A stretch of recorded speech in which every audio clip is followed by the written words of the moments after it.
Welcome to the Brant and Sherry Oddcast, sponsored by America's Christian Credit Union. To order Brant's latest book, Life is Hard, God is Good, Let's Dance, or to find out more about the show, go to BrantHansen.com. Just for the podcast, really quickly, about memorizing scripture. I had one committed to memory, and I was doing it every day, and then I let it fall by the wayside. I've picked it back up.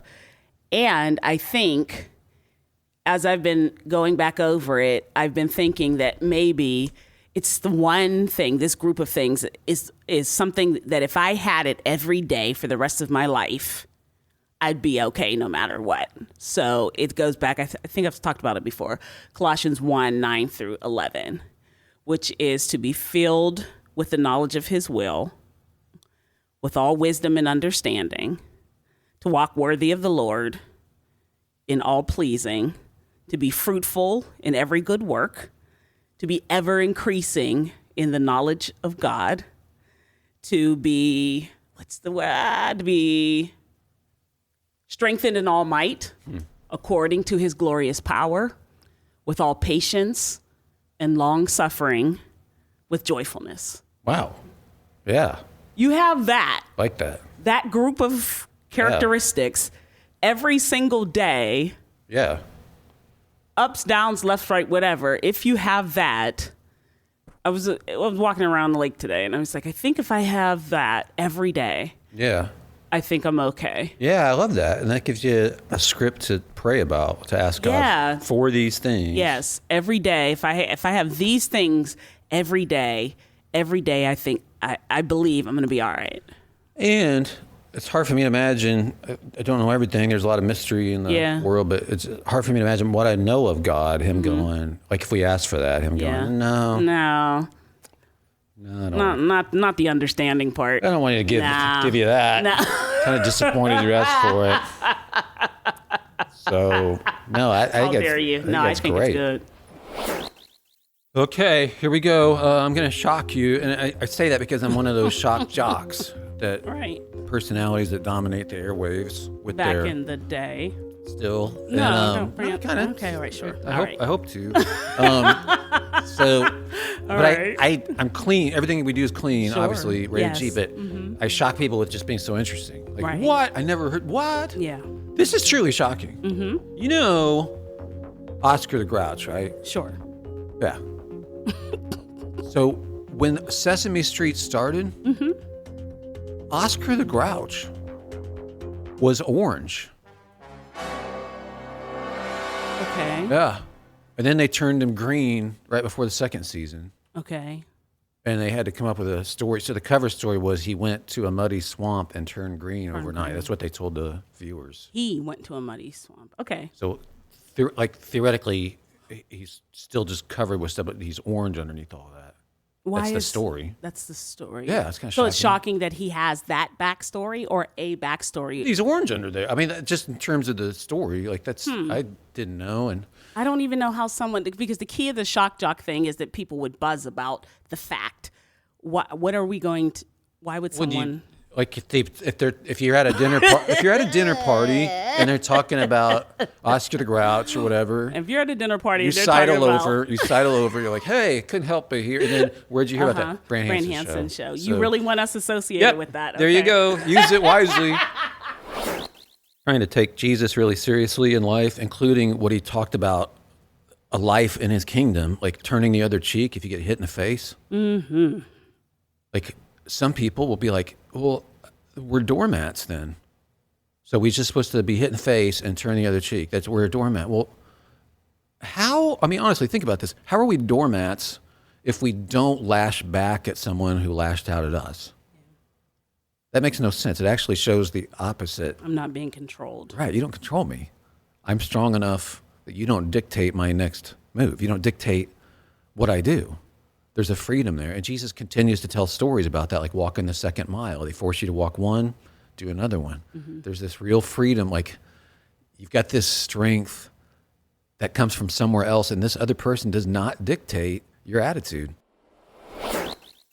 Feelings. Everybody's got them, even me. I'm a little bit robotic. It's true. But I have feelings. I know this, though. They're like, God made us this way, so our feelings aren't bad, but we can't allow them to dominate us. Mm-hmm. Because what'll happen is if we're like, no, my feelings determine everything, then our thoughts will follow that, and they become disordered and twisted to justify our feelings. And now, where are we? That's just not going to work. We're not in touch with reality anymore. But that happens so easily to so many people. It's like because our culture, we worship feelings. We don't want to, though. Like if you're somebody who's a Jesus follower, like we recognize, yes, feelings can be very good. It can be like a warning light on a dashboard, or it can help us do things that we wouldn't have done otherwise. But like, they can't just run the show. Check it out. We have breaking animal news. It concerns an otter named Louie. He went disappeared. He escaped from a zoo in Wisconsin, and they've been trying to track him down. And they have officially declared that he has won his freedom. What? Yeah. They're just giving up the look. They're not looking for him They anymore. found him. He's been spotted a few times. Okay. And each time they said he seemed really, Louie's happy. out there enjoying his freedom, and they're like, let Louie free. Let Louie enjoy his life. The zoo in Wisconsin has announced he's, quote, made the decision to be a wild otter. He made the decision. So they've called off the search. Do you think Louie somewhere with his little otter legs crossed reading a newspaper and seeing the news release like, oh, I'm free? I think this could encourage other animals to make a break for it. Y'all hear about Louie? Like he won his freedom? Can we do this? Hey, just a quick reminder, if you're interested in helping us, this would actually help us. Sherry and I both bank with America's Christian Credit Union, and it's a really sweet thing. What they do is fund a lot of adoptions and ministries and missions. Very happy with it. And if you want to support the show, they're a sponsor, so if they see traffic coming from our show, they'll be like, hey, let's keep sponsoring that. And that's always nice. And if not, they should be like, forget it. Right. So if you go to BrantHansen.com, you can find out more. Scroll down there. Again, we can tell you we really love it. America's Christian Credit Union, and you'll find it if you scroll down at BrantHansen.com. Little reminder, you can be at peace no matter what is happening in the world. No matter what craziness, no matter what news stories, no matter what. And it's not due to naivete. People will think, you just don't understand what's going on. Just a reminder, it's not due to lack of knowledge. It's due to more knowledge. Yeah. More knowledge about the goodness of God. More knowledge about his kingdom, his faithfulness. More knowledge about human history and how God's been faithful through all of it and how he'll have you with him forever. He's not like, he told us, Jesus said we could be of good cheer even when we have trouble. We will have trouble, but we can be of good cheer because he's overcome the world. You know, it's true. We can do this. We can, in fact, spend our entire lives, because people do this, focusing on insignificant stuff. Your entire life. Yeah. And then you don't change spiritually as a result of that. If I'm focused on non-important things. That's true. Like big picture things, like who I'm becoming, who God is, his faithfulness, his goodness. If I'm not drawing from that, I'm not going to grow up. It's just not going to happen. It's a big lie that our culture believes, almost without even saying the lie. But the lie is that people who are desirable are more worthwhile. We swim in this water, but it's not true. It's not true. God's economy is very different. So we can look at ourselves and go, well, I'm not that.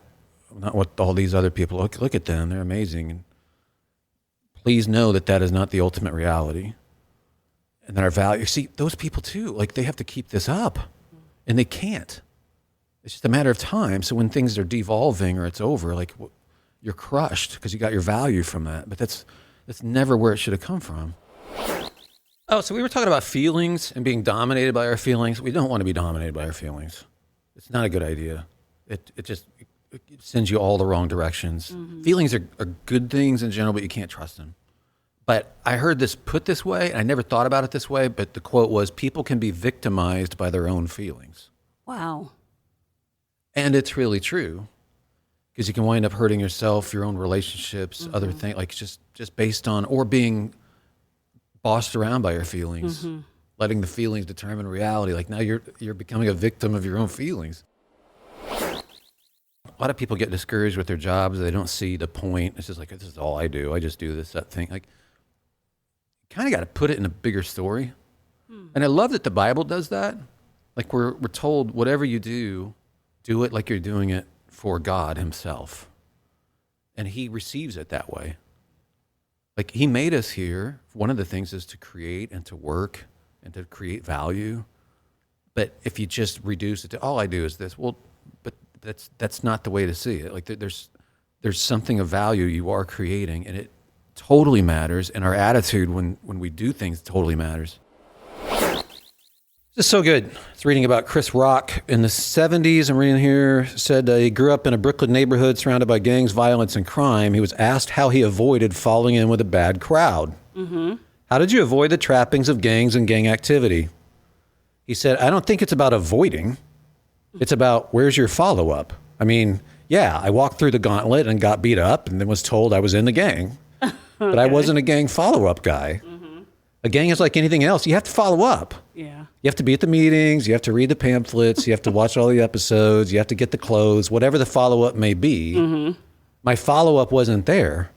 It's like, we're going to go downtown and steal chains. I'm late to those meetings. Yeah. I just wasn't with the follow-up, so it was never really an option. When he discovered comedy, on the other hand, Rock followed up. He watched comedians on The Tonight Show night after night. He went to open mics night after night. He worked on material day after day. That was my follow-up, he said. My follow-up was comedy. He's a comedian not because of his essence, some comedic gene he was born with, but because of his follow-up. That's great. Isn't that great? Oh, my goodness, that's great. Makes me think about discipleship. It's not just this magic thing where I'm like, yeah, okay, cool. What's the follow-up? You know what?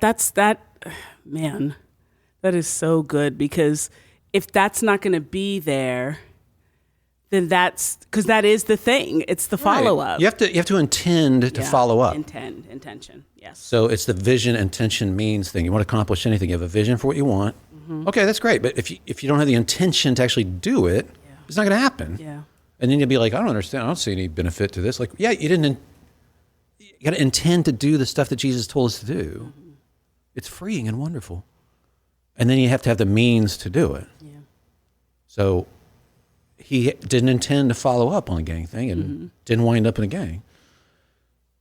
This writer continues, I found something else. In her book, Wrapped, Attention and the Focused Life, Winifred Gallagher, I haven't heard of her, but she might be great, calls it her grand unified theory, quoting, your life, who you are, what you think, feel, and do, what you love, is the sum of what you focus on. End quote. This writer says, where's your follow-up? There's your life. What do you habitually do? That's who you are. That's your character, your best defense. That's what's going on here with this human. Everything else is narration. Like, what do we actually do? And I read a couple writers recently. Oh boy, it was on one of this neuroscientist was basically said. It's this Oxford neuroscientist. I don't know that he's coming at it from a Christian angle. I have no idea where he's coming from. But he said, what you believe isn't what you say you believe. It's what you do. Yeah. And that echoed some other stuff I'd been reading from Christian authors. Yeah. Like he said, anyone can say anything. They believe anything. But actually what you do betrays what you actually believe. Yeah. I had a guy at my church said, the devil, how did he put it? The devil doesn't mind if you stand with Christ in theology as long as you stand with him in practice. Bingo. So Bingo. So Lord, why do you call me that? You don't do what I say. Yeah.